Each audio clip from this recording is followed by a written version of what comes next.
my darling Fumi Nation. How are you? How are we? My name is Fumidesaluvold. For those of you that are stopping by for the very first time, you are so very welcome indeed, my darlings. When I tell you I am so excited because we have Fumi Nation Meet and Greet Summer Splash 2025, baby. Yes, I went to go look at the venue yesterday. It is a beautiful hotel. We are going to be at the Novotel Hotel like we were last year in this glamorous room, and it's going to be absolutely fabulous. We're going to have drinks, we're going to have food, we're going to have dancing, we're going to have goodie bags, and we are going to have the launch of my brand. Yes, the launch of my brand. I am so excited. I am so excited for the girls already that have been contacting me from America. I cannot wait to see you guys. Of course, other brands, come get in touch with me. It's going to be absolutely fabulous, and it is going to be on the 20th of July. So we have a good 3 months, my darling. I am so excited, and of course I'll be updating you on the sponsors. Healthy Hair Studio is going to be there, so you're going to live and love it so very much. And we are going to have more and more sponsors as the time goes by. We've got over 90 days, so darlings, get yourselves together, buy your tickets, and I cannot wait to what? I cannot wait to see you. I cannot wait to see you. Music, dancing, food, drinks from 1 to 6 p.m. We will be at the Novotel Hotel having a blast. Cannot wait to see all of you, my darling Fumi Nation, on our 2025 Summer Splash Fumi Nation Meet and Greet. Yeah, baby. Okay. Before we get into our episode, there's a fabulous London conference event on the 9th of April. I'm going to put the poster up here. I'm also going to put the link below. If you guys can make it, please go ahead and make it. It is being hosted by my wonderful friend Michael, who is just absolutely fabulous, and we would love to see all of you there. All right, so my darlings, why are we here? I'll tell you why we are here. We are here because we have the good-looking Matt Barnes, who opens up about losing his family amid cheating allegations. And Anansa Sims reacts. So we have a video clip of him. And then we have the beautiful Anansa's response. My actions, I literally just lost my family through being what you talked about, like I was the strong provider. I wasn't there emotionally. I wasn't empathetic.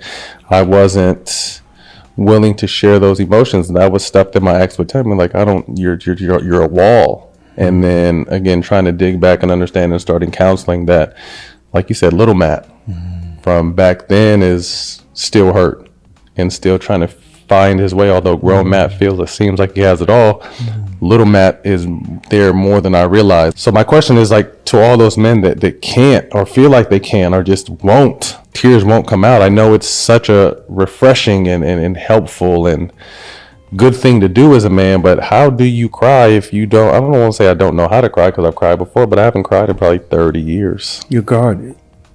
Too much. You have to change your perspective of what crying is. You still, deep inside of you still believe it. We also have Anansa's response. So let me read that for you, my darlings.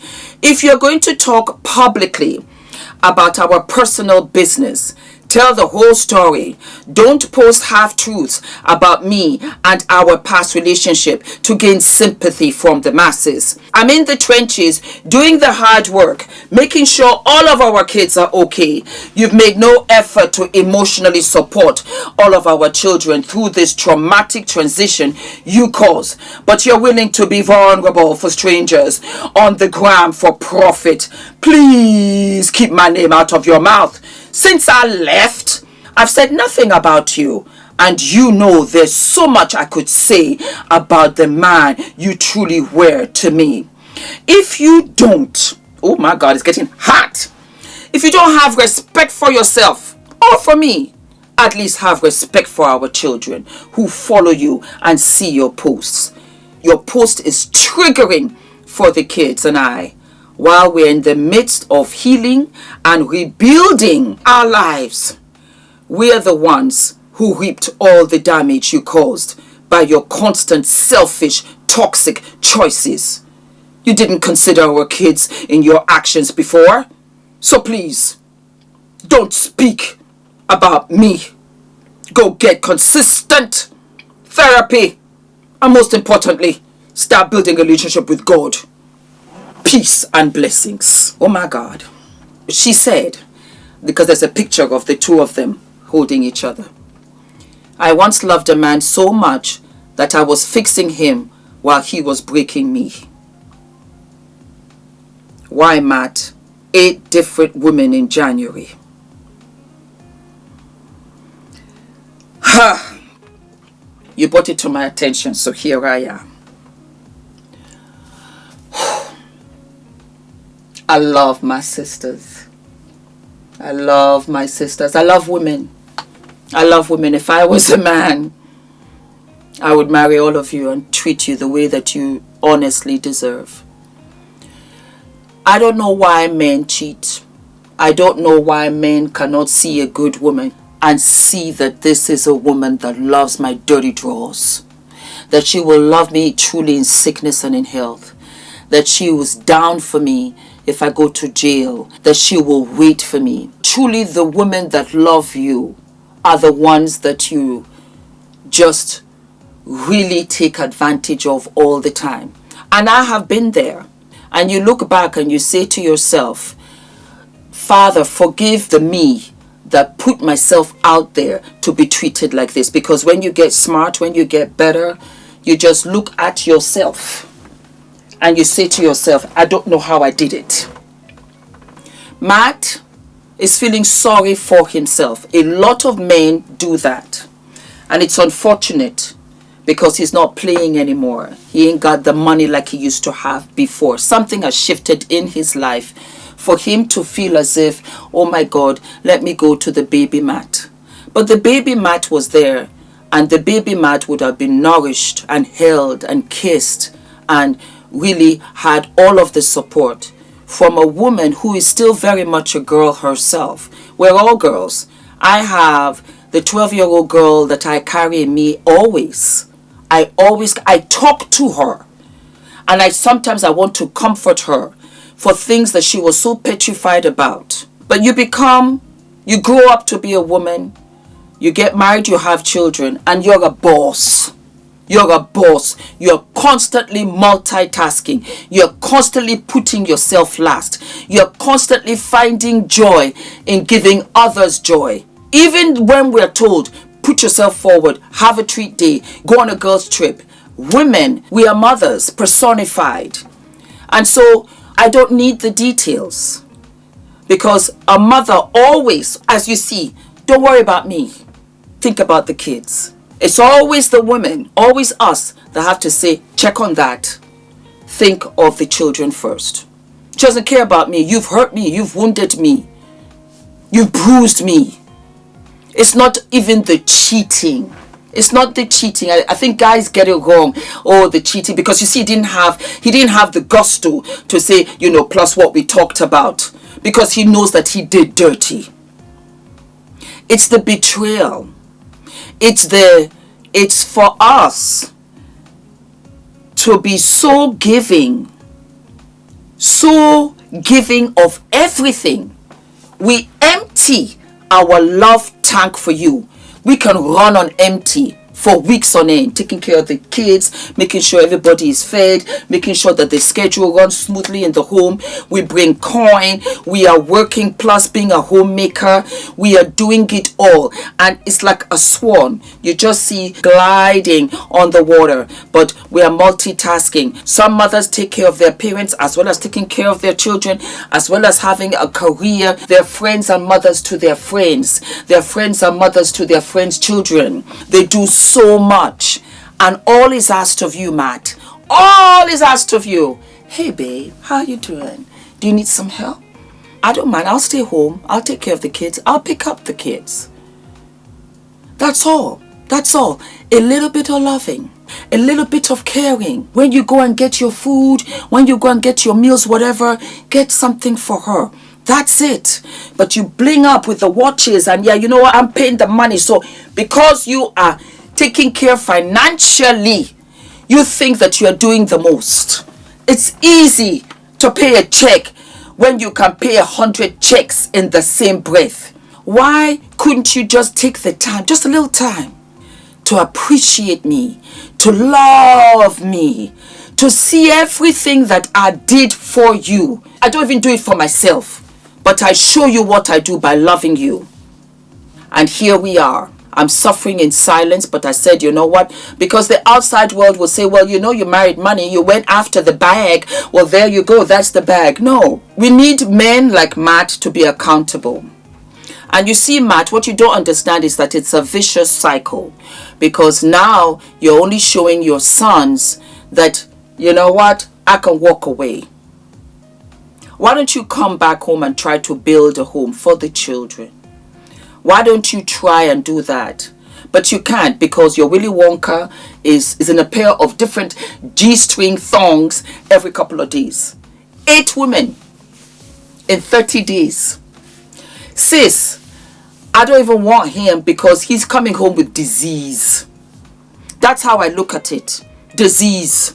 Some he might have covered up, some he might have not. You don't know what's out there. You protect your heart and be grateful that you were able to walk away, because health, mama, is wealth. Health, my darling, is wealth. This for me is hypocrisy, and I say to all the men out there that have lost their families through cheating, you deserve it. Let's really call it like it is. I'm tired of just soft landing all over this channel. I want to call it like it is. You deserve it. I hope it hurts. I hope it hurts 10 times. I hope that the next girl you get treats you just the way you treated her. How about that? Times 10. For every man out there that has a woman that loved you, that turned your house into a home, that had children by you. Because trust me when I tell you, we have a choice, but we chose you. Call it naivete, call it stupidity, call it whatever you want. We chose you, and you turned around and betrayed us. I will tell you this, the woman's curse is nothing that you can ever envision, and you only see it once the dust has settled and you realize that you are outside and nobody give a damn about you. Even the girls that you're running after, if you don't have coin, they don't want to know. They really don't want to know. Friends are divided. Everywhere you go where they knew you as a family, you're going to make it uncomfortable. People don't want to pick sides. They would rather that you don't show up because they don't want to get involved. You've created actually a pariah of yourself in so doing, because you were young, you had the money, you could do whatever you want to do. You and your boys, them. Do you think for 1 second we could not have cheated on you? That is arrogance, baby. That's arrogance. We could have cheated on you times 10. You wouldn't even know. But we don't. That's not us. That's why the Father up above said, you know what? You carry the baby. You carry the child. I don't feel sorry for you, Matt. I hope it hurts terribly. And I hope that you cry deeply. I really do hope so. And I hope that you repent. And I hope that you go on your knees and you go and plead for forgiveness. But you do it at the front gate. You're not allowed inside. Because when you were inside, do you know what you did? You spat right there. And let me tell you something. You don't only cheat on your wife. You cheat on your children. You cheat on the home.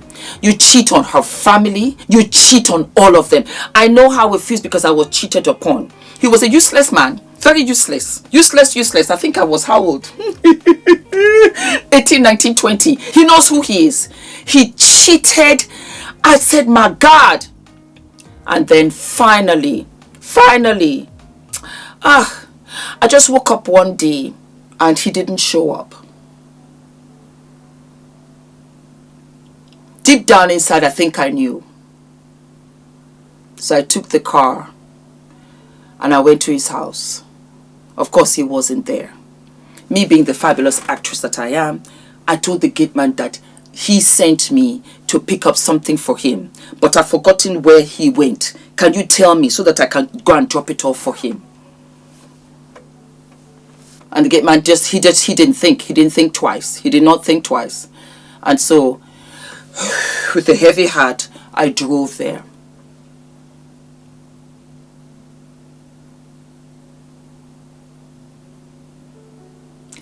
It's one thing when you hear, you suspect, but then when you see them, it's almost as if you're looking at somebody else. Because you realize the height of deception. He didn't see me, I saw him. I came close and I listened to the conversation. It was a wonderful one. She lived, I give her that credit, she lived in a beautiful house. So I went round the back and they were outside in the garden. And she was feeding him fruits. When I tell you, I prayed Almighty that each one would be poisonous. My wish didn't come true. It didn't come true. Oh, God. And I said, okay. And I left, you know. And, of course, a couple of days later, I told him, I said, how is Annette? I said, what do you mean? What do you mean? What Annette? You know, for me, you're just CIA, FBI. You're always suspicious. I said, darling, I was there when she was feeding you grapes. Because this was in Lagos, Nigeria, and there was a place in Victoria Island where you could only get all of these overseas fruits because grapes doesn't grow in Nigeria. She was feeding you grapes. I hope you choke and die. You bastard. Starting with a B. And, of course, crying and all of this. But, you know, that was my life. Chaotic, crazy. And I look back. He's divorced. He only had one daughter through one of these, you know, relationships that didn't mean anything. He's overweight. He's bald. And,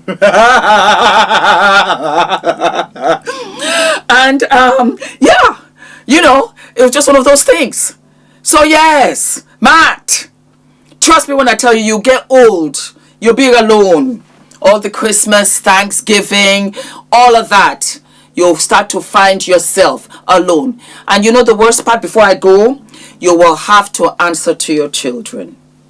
You will have to answer to them. That's all I've got to say. My sisters, I love you. I love you. I love you. Stay strong. And I will see you at our meet and greet. When I tell you I'm excited. All of my love. Mwah.